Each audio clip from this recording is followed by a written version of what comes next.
صحابہ کرام شمع رسالت کے پروانے محفل میں بیٹھے ہوئے ہیں اور خطاب نبی پاک صلی اللہ علیہ وسلم فرما رہے تھے۔ کتنا سہانا انداز ہوگا اور کتنی پیاری یہ محفلیں ہوں گی۔ اللہ تبارک و تعالی اس مبارک محفلوں کے اثرات ہمارے اوپر پیدا فرما دے۔ نبی پاک صلی اللہ علیہ وسلم نے ارشاد فرمایا کہ روز قیامت کچھ لوگ آئیں گے، بڑی نیکیاں ہوں گی، پہاڑوں کے برابر، اتنی نیکیاں۔ پہاڑ کتنے بڑے بڑے ہوتے ہیں، کتنے بلند و بالا ہوتے ہیں، کہاں تک ان کی لڑی جا رہی ہوتی ہے، پھیلی بھی ہوتی ہے۔ فرمایا پہاڑوں کے برابر جو ہے وہ ان کی نیکیاں ہوں گی۔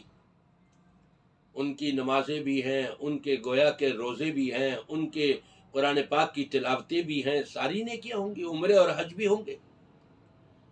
آپ نے فرمایا کہ بڑی نیکیاں لے کر کے آئیں گے پہاڑوں کے برابر، لیکن رب تبارک و تعالی ان کے اعمال کو، نیکیوں کو ہباء منصورہ فرما دے گا۔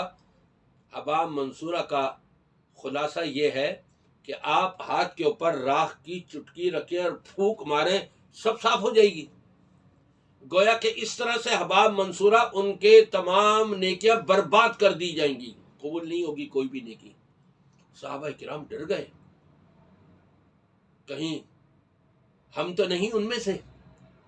پوچھا گیا کہ اللہ کے رسول صلی اللہ علیہ وسلم وہ کون لوگ ہوں گے؟ فرمایا وہ تمہاری ہی طرح سے ہوں گے، تمہاری طرح کی شکلیں ہوں گی، تمہاری طرح سے ان کا اٹھنا بیٹھنا گویا کہ ہوگا۔ جب یہ کہہ دیا تمہاری طرح سے ہوں گی تو ساری چیزیں آ گئی اس کے اندر، کہ تم قرآن پڑھتے ہو وہ بھی پڑھتے ہوں گے، تم نمازیں پڑھتے ہو وہ بھی نمازیں پڑھتے ہوں گے، تم عمرے حج کرتے ہو وہ بھی عمرے حج کرتے ہوں گے۔ لیکن ان کے ساتھ ایسا معاملہ کیوں کیا جائے گا کہ ان کی خلوتیں اور ہوا کرتی تھیں، جلوتیں اور ہوا کرتی تھیں۔ جلوتوں کے اندر تو لوگوں کے سامنے بڑے نیک، بڑے صالح، بڑے متقی، بڑے پرہیزگار، بڑے اللہ والے بنے ہوئے ہیں، لیکن جب اپنی خلوتوں میں آتے، وہ علیحدگی میں، اب وہ برے کام کر جاتے کہ جو لوگوں کے سامنے نہیں کر سکتے تھے۔ اس کا مطلب کیا ہوا؟ یعنی ان کے دلوں میں اللہ کا ڈر اور خوف اتنا نہیں جتنا اپنے جیسے انسانوں کا ڈر اور خوف پیدا ہوا ہے کہ کوئی دیکھ نہ لے مجھے، جبکہ اس کو یہ یقین ہے کہ میرا رب مجھے ہر وقت دیکھ رہا ہے، یہ میں اس کی تشریح کر رہا ہوں۔ یہ یقین ہوتا ہے ہر ایک کو کہ میرا رب تو جانتا ہے، دیکھ رہا ہے، اس کے باوجود وہ اللہ سے ڈر کر اپنی خلوتوں کے اندر وہ گناہ کرنا نہیں چھوڑتا، وہ برائیاں نہیں چھوڑتا، اور موبائل رکھا ہوا ہے اور اکیلا بیٹھا ہوا ہے اور اپنا بہت کچھ اس میں الٹی سیدھی چیزیں دیکھ رہا ہے اور اس کے اندر مشغول ہے۔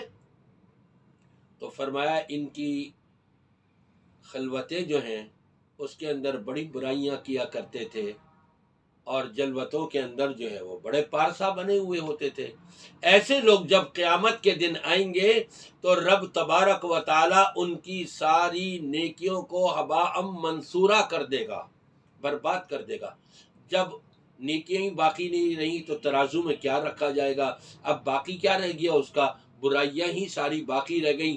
برائیاں پلڑے میں رکھے وہ تو نیچے ایک دم ٹک جائے گا، اور نیکیوں والا پلڑا اس میں تو ایک بھی نیکی باقی نہیں رہی، ہباء منصورہ کر دیا گیا، وہ تو ایک دم اوپر اٹھ جائے گا۔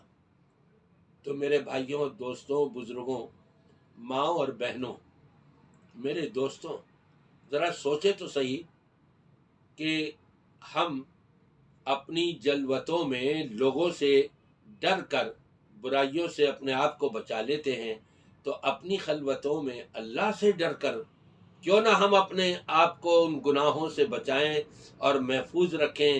جب اس طور پر ہم چلیں گے اور روز قیامت اللہ کی عدالت میں پیش ہوں گے تو ہمارا قلب سلیم ہوگا۔